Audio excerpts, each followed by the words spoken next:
श्री स्वामी समर्थ सगळ्यांना. आज साक्षात स्वामींचं बोलवणं आलं म्हणून थेट स्टेशनला गेले आणि ट्रेन पकडली आणि थेट निघाले पळसदरी श्री स्वामी समर्थ मठ दर्शनाला. चला तर मग सुरुवात करूया या पवित्र प्रवासाला. डोंगर, झाडी आणि निसर्गाच्या सानिध्यात लपलेलं पळसदरी. स्टेशनला उतरताच स्वामींच्या अस्तित्वाची भूमी किती पावन आहे हे कळून येते. कर्जतच्या पुढचं स्टेशन म्हणजे पळसदरी, स्वामींची पुण्यनगरी. तशी तर रायगड जिल्ह्यामध्ये येते. चला तर मग सर्व भक्तांसोबत जाऊया स्वामींच्या मठाकडे. स्वामींचा महिमा एवढा अपार आहे की खोपोलीला जाणारी अर्धी ट्रेन इथेच खाली होते.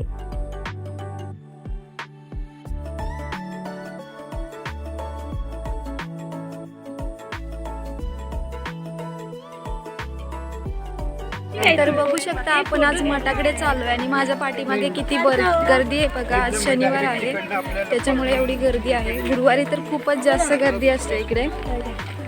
पुढे पण खूप गर्दी आहे. जाताना कालकाई देवीचं मंदिर आहे, सोबतच धरण सुद्धा आहे. पावसाळ्यात इथे खूप गर्दी असते. हे खूप प्रसिद्ध ठिकाण आहे. आता इथून चालत आम्ही आतमध्ये निघालोय. आतमध्ये घरं वगैरे आहेत. हे गाव टाईप आहे, पूर्ण गावच आहे. खूप छान छान घरं आहेत. एकदम गावाचा फील येतो इकडे. पुढे दाखवते मी तुम्हाला. चालून चालून दमले त्यामुळे थोडासा दम लागलाय. हे बघू शकता तुम्ही, मोठमोठी झाडी, जनावरं.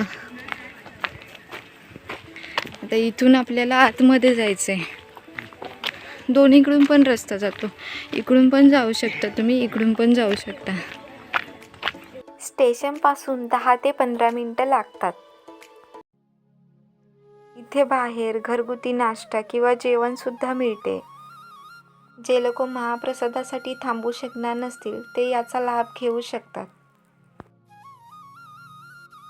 मध्येच एक पुरातन विहीर लागते. असं वाटतं जणू स्वामींच्या कृपेचा ओढाच वाहत आहे.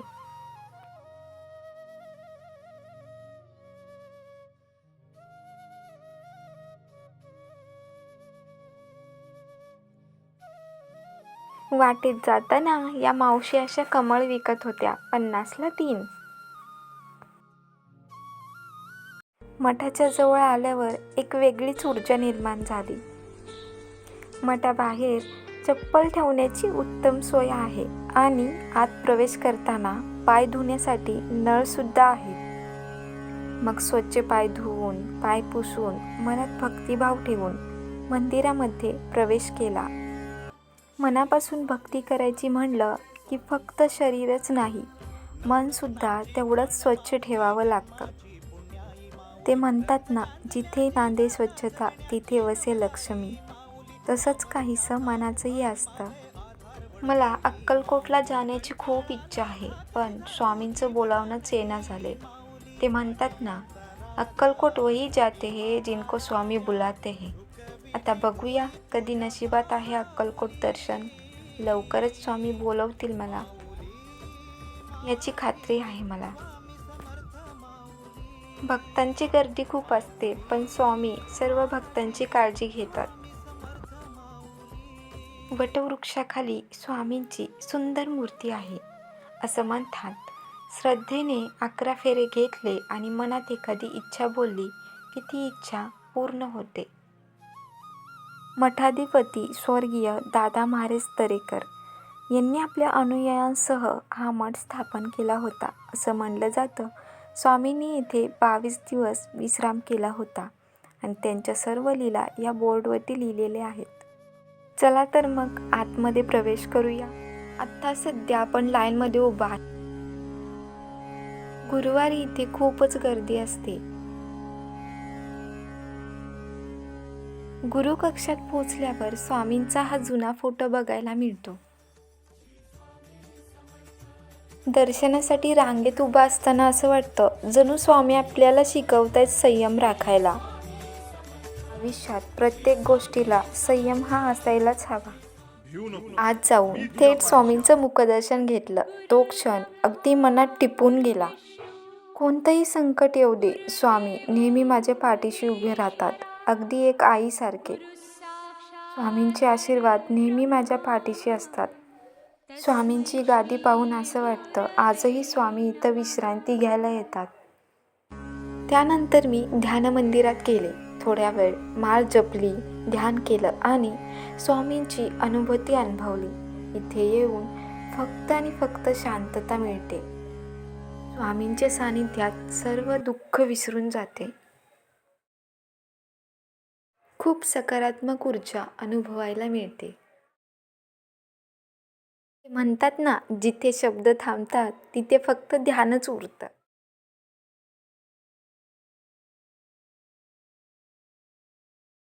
बाहेर स्वामींची पालखी सुद्धा होती आणि इथे हा असा बोर्ड लावतात, प्रत्येक दिवशी कोण ना कोणतरी अन्नदान करते.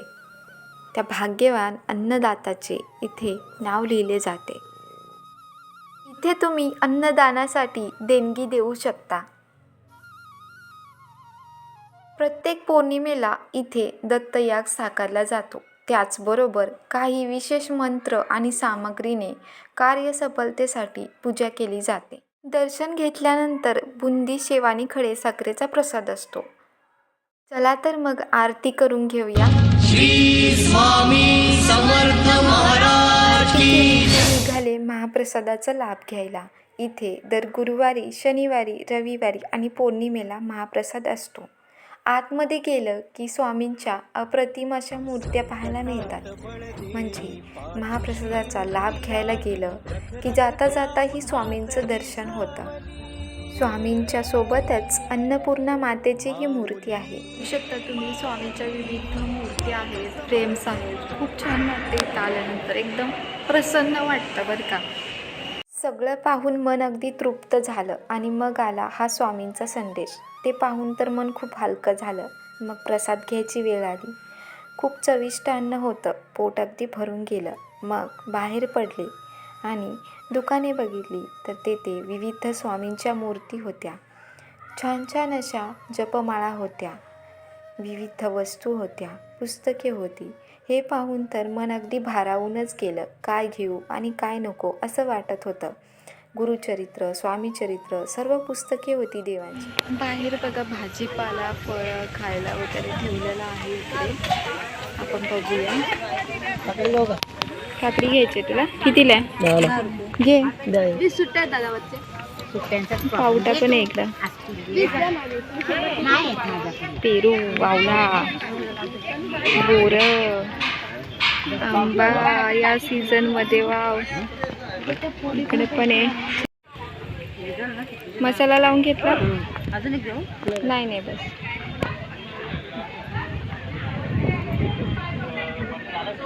चलो, चला आता मस्त काकडी एन्जॉय करत करत आपण जाऊया आपण आता स्टेशनवरती. इकडे बघा गाई, त्यांचे पिल्लं आणि तो सिक्युरिटी यांना हाकलतोय. ॲक्च्युली मठाच्या बाहेर बोर्ड लावला आहे की ॲनिमल्स अलाउड नाही आहेत, पण हे खरं तर चुकीचं आहे खूप. आता इथून थेट आपण स्टेशनला जाणार आहोत. जे लोक हा व्हिडिओ बघताय त्यांच्यावर सदैव स्वामींची कृपा राहो आणि ज्यांच्यापर्यंत हा व्हिडिओ पोचला नाही त्यांना नक्की शेअर करा आणि कमेंटमध्ये लिहा श्री स्वामी समर्थ. जे लोक नवीन आहेत त्यांनी चॅनेलला सबस्क्राईब करा. स्वामींच्या कृपेने तुम्हाला नवीन वर्ष सुखाचं, समृद्धीचं आणि आनंदाचं जावो.